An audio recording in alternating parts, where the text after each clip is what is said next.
pernah looping tentang ditipu dan lain-lain, terus ada sesuatu yang juga emosional tak terkendali gitu.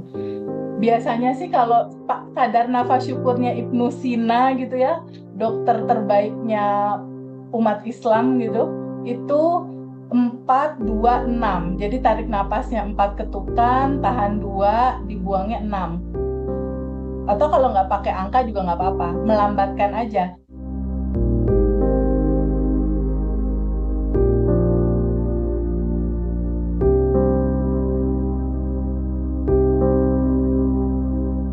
Saya langsung menuju siapa dulu ini Teh? Aku nunggu instruksi Teh Febi aja deh. Pak Sumario. Oke, Pak Sumario ya. Ya, Ntar. Pak Sumario. Saya tadi udah dapat bocoran ya. Pak Sumario ini kalau nggak salah dari Malang. yes. Itu batch 12. Sebelumnya mengikuti kelas Badan Revolution tuh menderita anxiety, minum obat antidepresi dan obat tidur. Nah, nggak tahu nanti apa yang beliau praktikan, ya. Terus kemudian hasilnya bagaimana? Pak Sumario mungkin bisa memberikan testimoninya pada kesempatan kali ini. Monggo Pak Sumario. Silakan Baik, Mas Pak. Indra. Iya, baik. Assalamualaikum warahmatullahi wabarakatuh. Waalaikumsalam. Waalaikumsalam. Barangkali koreksi, saya bukan dari Malang, Mas Indra. Oh, sorry. Saya dari Blitar, Mas Indra. Oh, dari Oh, Blitar. Beda ini ya, beda dikit ya Pak ya. Dekat. Tangga dengan Mbak Devi. Oke, siap. Kirain dari Malang, Pak. Iya, dari Blitar. Ya, lanjut. Bisa dilanjut, Mas Indra? Ya. Silakan. Iya, Mas Indra. Saya sebelum ikut Abandon Revolution itu, saya mengalami kecemasan. Sebenarnya penyebabnya sangat sepele banget. Mungkin bisa saya ceritakan ya, Mas Indra ya. Oh, boleh Pak, boleh. Ya, saya mengalami gatal gitu, terus kok lama nggak sembuh gitu. Terus saya bilang di tempat kerja itu, saya gatal kok nggak sembuh. Ada teman yang bilang gini, jangan-jangan nanti ada gangguan ginjal Pak Mario gitu. Nah ketika itu saya down banget, jatuh banget gitu. Jadi saya drop, kemudian cuma saya pikir gitu. Akhirnya lama-lama saya mengalami kecemasan, mengalami sulit tidur. Itu saya diamkan itu sampai 3 bulan. Terus akhirnya keponakan kan ada yang kerja di rumah sakit, dokter SK Tulungagung gitu. Terus bilang, Om kalau nggak diperiksakan cuma dipikir aja menjadi beban gitu. Akhirnya saya diajak periksa gitu. Akhirnya saya mau, kemudian di lab lengkap di rumah sakit dokter SK Tulungagung ternyata normal semuanya. Namun karena sudah saya tahan untuk kecemasan itu selama 3 bulan, kayaknya itu mengendap, Mas Indra. Iya Pak. Walaupun sudah dinyatakan katakanlah normal semua, saat itu sebenarnya saya sudah kayaknya plong gitu, tapi kenyataannya nggak bisa tidur lama gitu. Akhirnya karena nggak bisa tidur, terus ada yang menyarankan saya ke psikiater. Akhirnya juga saya ke psikiater, kemudian diagnosanya adalah anxiety disorder. Kemudian kemudian dikasih obat. Dikasih obat itu awal-awalnya juga akhirnya bisa tidur itu, tapi tidurnya itu kayaknya tidur yang tidak alami. Jadi rasanya nggak enak itu. Akhirnya saya terus minum obat sampai bertahun-tahun, Mas Indra. Oke. Kemudian akhirnya saya sering buka YouTube itu ketemu Ngaji Roso. Ngaji Roso di awal-awalnya tuh saya belum ketemu dengan Teh Pebi, tapi kalau tidak salah Pak Wayan.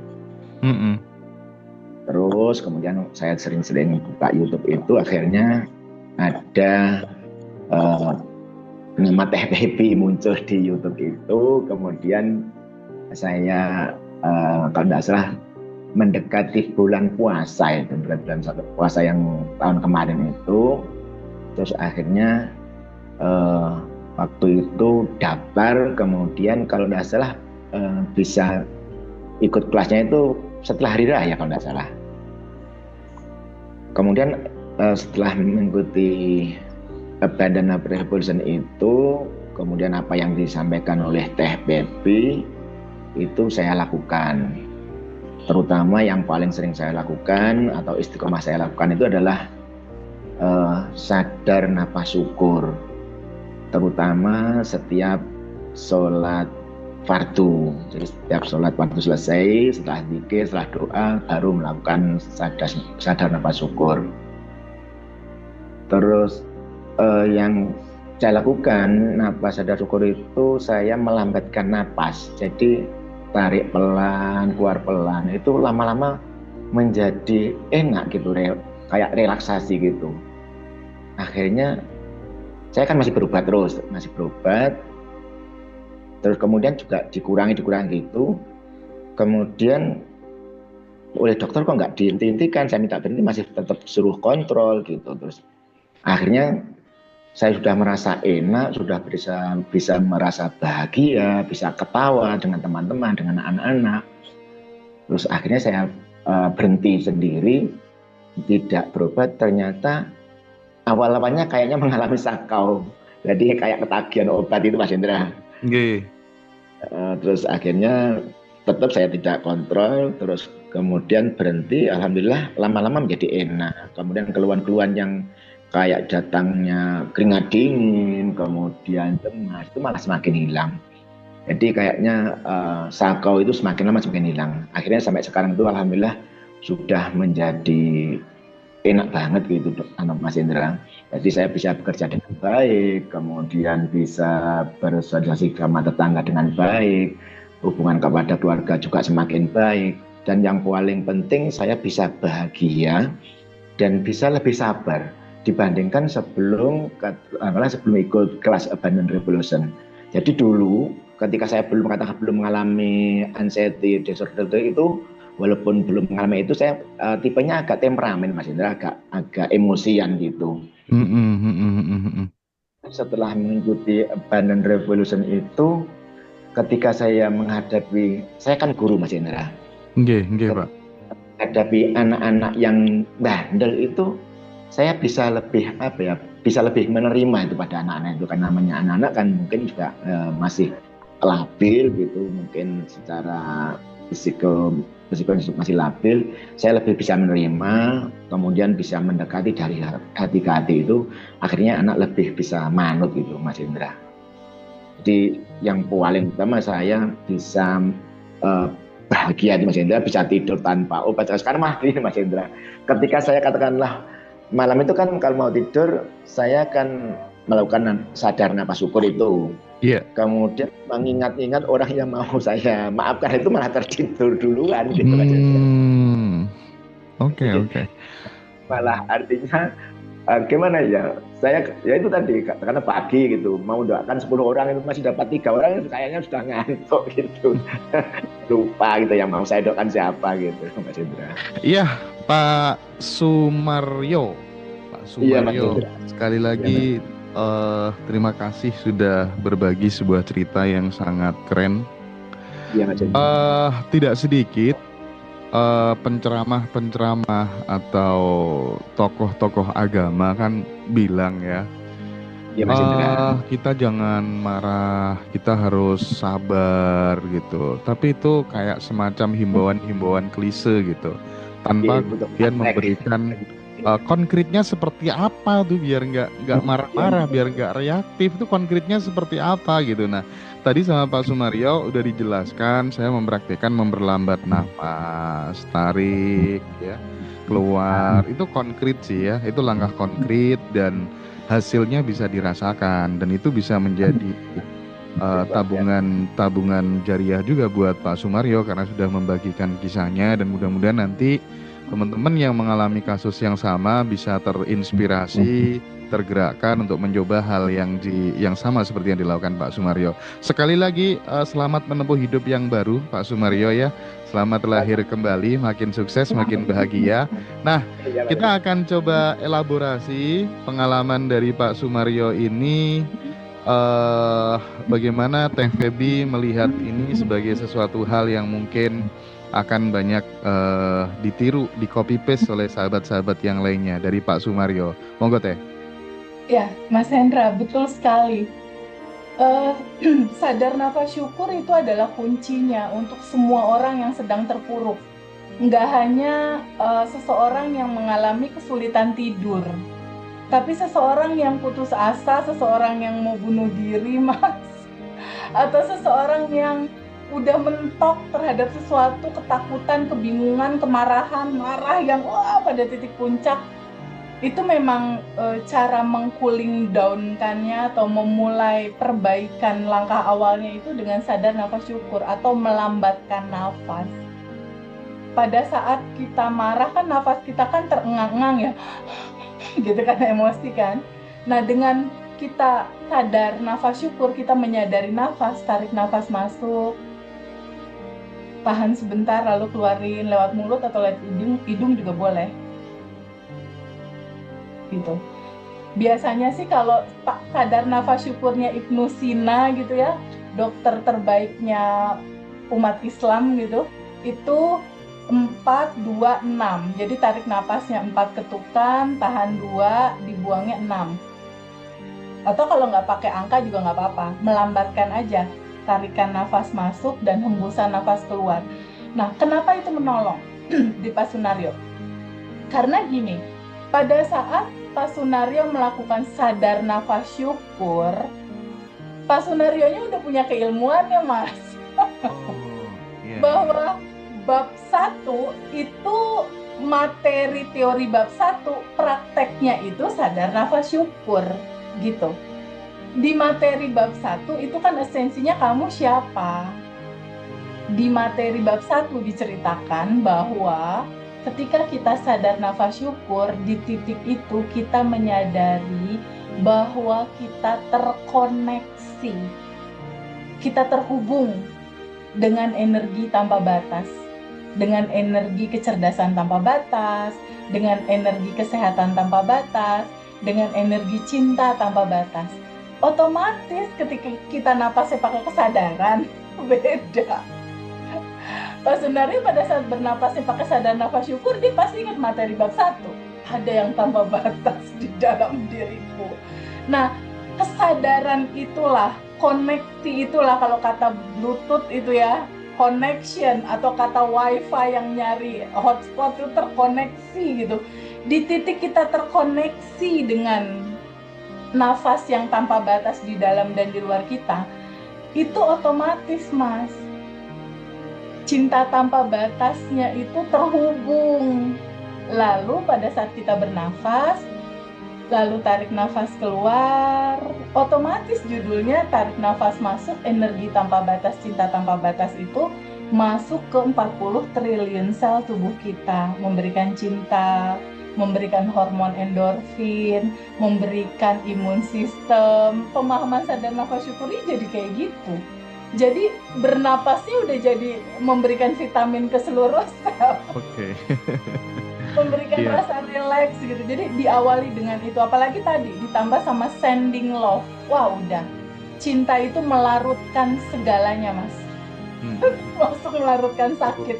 Kombinasi sangat powerful untuk menjadi perfect. Dan mungkin ya, supaya teman-teman juga bisa merasakan bagaimana kemudian pendalaman materi di Abundant Revolution.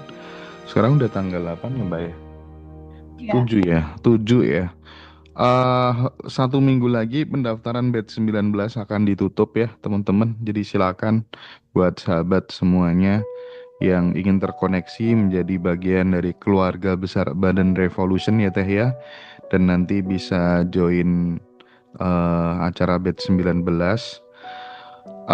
Dan juga reuni akbar kita ya, yang di Bali sama Pak Wayan sama Gus Teja, tentu sama Teh Febi. Nanti silahkan, masih ada banyak seat tersedia untuk yang reuni. Paginya kita ada kelas offline, dan jangan lupa tanggal 13 Oktober kita ada kelas Quantum Love buat sahabat semuanya yang ingin mendapatkan pasangan, yang anak-anaknya ingin dapat pasangan gitu ya. Oke, menarik sekali Teh, pembukaan yang sangat paripurna dari Pak Sumaryo, dari Blitar beliau. Kita doakan mudah-mudahan Pak Guru kita ini tetap sehat ya, dan mudah-mudahan nanti kita bisa kepangge offline malih ya Pak Sumaryo ya, kita bisa bertemu lagi, dapat saudara baru di Blitar. Terima kasih, berkat Badan Revolution tuh aku ketemu keluarga banyak banget, ya Allah, syukur luar biasa, tiada terkira. So, yang kedua teman-teman, ini yang bikin heboh kemarin tanggal reuni di Jogja ya. Itu bawa peserta lumayan banyak tuh, namanya Bu Madari. Yang mana sih Bu Madari? Datang nggak sih? Bu Madari yang mana? Ada nggak ini Bu Madari? Nggak ada ya? Oke, belum hadir ya. Kita langsung ke mana nih Teh? Ke Mbak Ayu. Mbak Ayu? Yes. Halo Mbak Ayu. Mbak Ayu. Oke, bentar. Hai Mbak Ayu. Mbak Ayu boleh open mic sayang? Assalamualaikum Teteh. Waalaikumsalam. Masya Allah. Pengen peluk, deg-degan. Peluk virtual deh. Iya Mbak Ayu. Saya dari mana ya Teh? Mbak Ayu pada saat sebelum belajar Abundant Revolution itu kan banyak cerita sesuatu tuh ya, pernah looping tentang ditipu dan lain-lain, terus ada sesuatu yang juga emosional tak terkendali. Mungkin bisa diawali dari cerita sebelum belajar di Abundant Revolution. Terus pertama saya ya ketemu YouTube itu, saya emang pertama kali emang nyari-nyari gitu pas di ngaji Roso, emang sering ngeliat Teteh. Tapi pas bulan Juli itu emang saya nggak ada uang buat ikut kelas. Akhirnya saya, ya Allah mudahin gitu biar ikut kelas gitu. Akhirnya alhamdulillah saya ikut kelas Teteh. Pas ikut kelas Teteh masuk, ya segala macam Teh udah di otak udah semrungsung semua, ditipu berulang, dari mulai cupir, di proyek, di travel, semua ada Teteh tuh. Perasaan tuh hancur tuh, gini-gini aja hidup bolak-balik gini, ini gimana gitu. Udah nggak jelas tuh Teh. Maunya gimana ya Allah gitu. Kadang suka ngedon juga gitu. Pas di hari keempat saya ada nomornya Mbak Juju itu, akhirnya dimasukin grup sama Mbak Juju tuh. Akhirnya dimasukin grup. Terus tapi saya praktek terus Teh, yang Teteh kasih tuh daily rutin 30 hari tuh.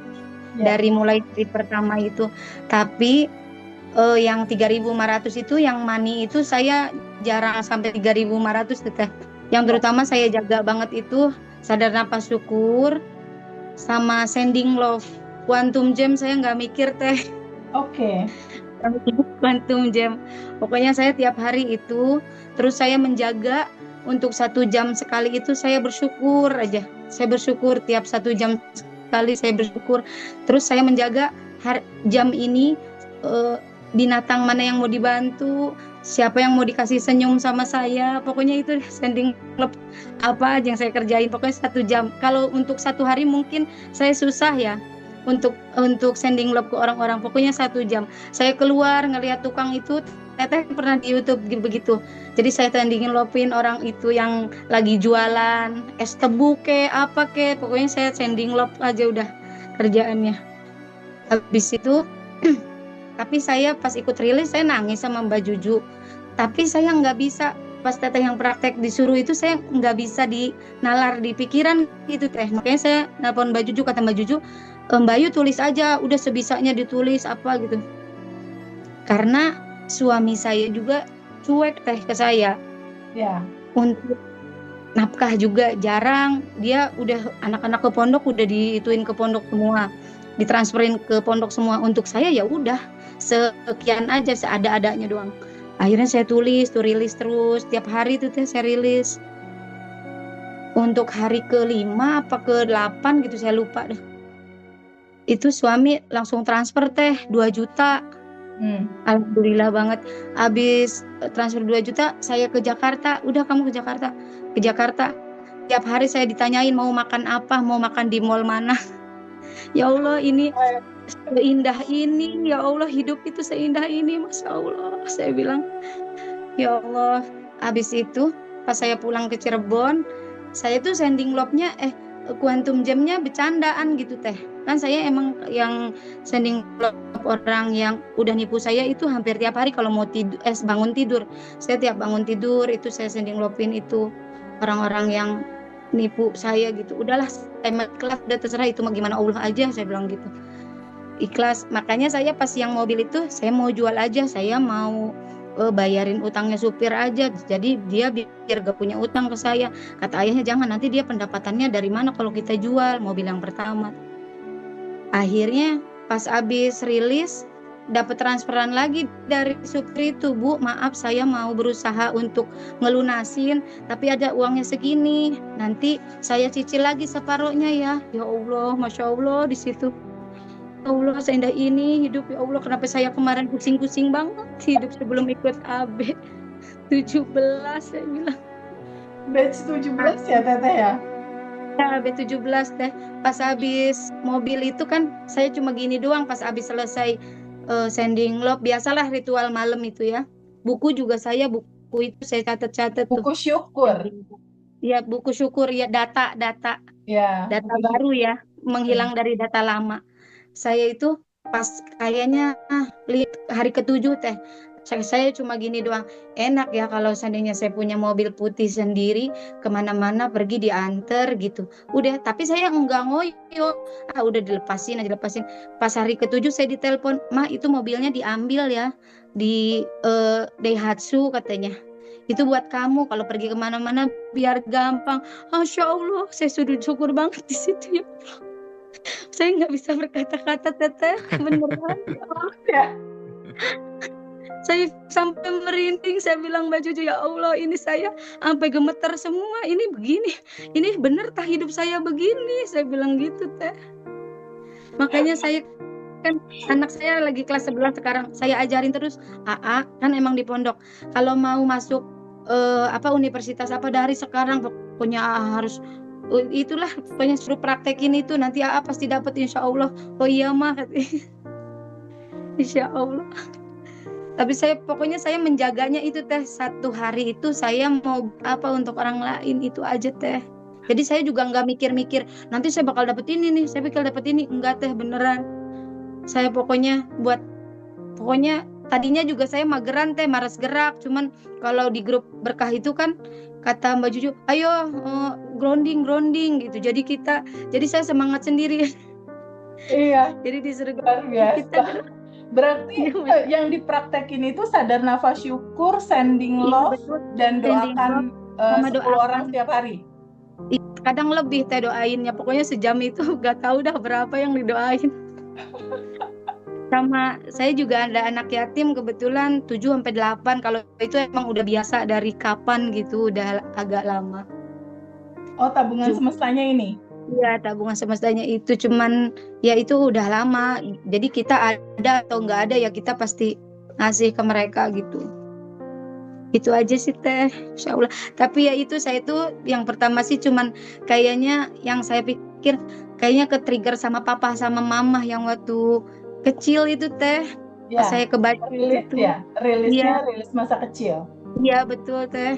Jadi papa itu ninggalin mama nikah lagi gitu Teh. Jadi sayanya kan kesel. Suami ada yang kesel saya itu ternyata ada di suami ke saya gitu. Saya pikir yang Teteh bilang waktu itu juga Teteh pernah bilang di YouTube begitu sih. Ya Allah kata saya tuh iya ini begini. Makanya saya pas kalau ada kejutan sesuatu, ya Allah ini hidup bener, ini indah banget hidup. Insya Allah. Saya tadinya kalau apa-apaan marah Teh. Kalau Hmm. kalau Kalau kalau kalau supir sekarang aja mulai ngerti berarti semua udah kejadian itu asalnya dari mana? pokoknya pas udah jadi ketenangan gitu ya. Pokoknya saya nih kalau ibadah aja kewajiban. Tapi sekarang udah tahu, pokoknya saya cinta, harus cinta. Jadi saya semangat kalau cinta sama Allah sama Rasulullah gitu. Kita mau bertemu dengannya juga semangat, nggak ulur-ulur gitu. Jadi di situ pokoknya kalau udah ketemu, karena saya kan ini di itu teh di apa di print, jadi tiap kadang kalau ini saya buka lagi buka lagi gitu, Materinya di print.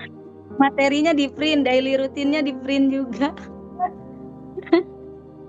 Agaknya saya kalau ketemu lagi itu lagi gitu. Ya Iya, Allah keren. banget. Oh, Masya Allah. Oke, menarik Banget, banget ya. sesuatu Mbak banget. Ayu ini kalau nggak salah dari Cirebon, bener kah? Betul. Batch Iya, 17 baru kemarin selesai daily rutinnya. 17 ya, baru 30 hari. dulunya kemrungsung, hidup gak tentu arah gitu ya. Ditipu 80 juta, travel 100 juta, mobil digadikan sopir, Betul. emosian, suaminya Suami cuma cuek, jarang dikasih uang. Nggak pernah dikasih uang, bener. Dan alhamdulillah sekarang kita melunasi semuanya dengan praktik, dibantu juga sama alumni-alumni yang lain. Iya betul. Kita Mbak saling Juju, pokoknya itu Mbak Rosita. Kalau saya ngadunya Mbak Fiona, Mbak Juju WA. Kalau Bapak ya udah samarin dulu. Saya pikir pas yang udah di mobil juga kan udah dapet, berarti saya aman gitu lah teh. Nggak Iya. taunya emang realitas itu kan ini harus diterima, susah diterima, senang diterima gitu. Kata Mbak Pi, Bayu sabar. Iya bener ya, ya Allah, Masya Allah, iya bener. Jangan maunya senang aja, dualitas harus diterima. Nanti pokoknya reuni di Bali itu Teh Feby harus kasih award deh ya buat temen-temen yang konsisten ngebantu temen yang lainnya gitu ya. Buat 3 princess itu Fiona, Mbak Juju, sama Mbak Rosita. Betul, Mbak Widya. Oke. Bagaimana Teh Feby, apa yang bisa kita ambil ya? Pelajaran apa yang bisa kita ambil dari kisah hidupnya, transformasi kehidupannya Mbak Ayu ini? Gimana Teh? Mas Hendra, apa yang terjadi sama Mbak Ayu ini hampir dialami oleh hampir 80% wanita Indonesia di luar sana. Rasa yang dicuekin suami atau yang sesuatu yang dirasakan gak nyaman dalam hidupnya, gak hanya tentang cinta ya, tapi tentang hal-hal lain yang dia merasa bahwa kebahagiaan itu kayaknya kok jauh gitu. Wanita-wanita kebanyakan merasakan bahwa hidupnya tuh belum bahagia gitu. Ibu rumah tangga kurang lebih kayaknya curhatnya nggak jauh-jauh dari kayak gini nih. Ada utang, ditipu, hidup tertekan, pasangan nggak bikin nyaman, terus nggak cukup uang bulanan. Ini kayaknya hampir rata nih. Banyak sekali wanita Indonesia yang mungkin saat ini sedang menonton mengalami ini. Ini bisa dikatakan cerminan yang tidak menyenangkan dalam hidup kita. Tapi bagaimana pada akhirnya yang tidak menyenangkan ini menjadi membahagiakan? Itu pertanyaan utamanya. Gimana caranya dari realita yang tidak membahagiakan menjadi realita yang kita mau? Nah, ada sebuah langkah awal untuk membuat itu bisa terjadi dalam perubahan. Langkah awalnya adalah sebuah keputusan untuk memilih mau tetap hidup dalam realita kayak gini atau mau berubah menjadi bahagia dan menyenangkan. Nah itu. Kalau seandainya udah pilih enggak, aku mau bahagia dan menyenangkan kayak Mbak Ayu gitu. Nah, ketika sudah memilih, semua pilihan kan ada konsekuensi ya, Mas? Benar nggak? Sebuah pilihan itu ada konsekuensi. Apa konsekuensinya? Berubah habit. Rubah kebiasaan. Mbak Ayu sudah merubah habit dia. Tadi disebutkan, Teh, aku mulai sadar nafas syukur. Tuh, diawali dari bersyukur, Mas. Di dalam satu kitab dikatakan ketika kamu bersyukur pasti aku tambahkan. Awalnya dari situ aja dulu. Sadar nafas syukur kata Mbak Ayu. Terus aku lakukan juga sending love kata dia. Dia kirimin cinta ke banyak orang, dia doain. Bahkan ini aku lihat sih perubahan terbesarnya karena dia 1 jam sekali dia bersyukur, Mas. Oh, iya. Kan kita punya alarm 1 jam sekali ya, Mas. Oke, Teh. Di daily rutin itu kan tim baik Mas Hendar ataupun asisten aku, Indri itu ngirimin daily rutin sama ini. Kalau Indri ngirimin daily rutin ke yang private, kalau alarm 1 jam sekali juga dikirimin tuh ke teman-teman. Ketika 1 jam sekali alarm bunyi, itu judulnya Law of Assumption, hukum asumsi. Jadi pada saat dia bunyi, asumsikan, terima kasih ya Allah, goal aku udah terjadi, makasih aku udah sehat, padahal belum, Mas.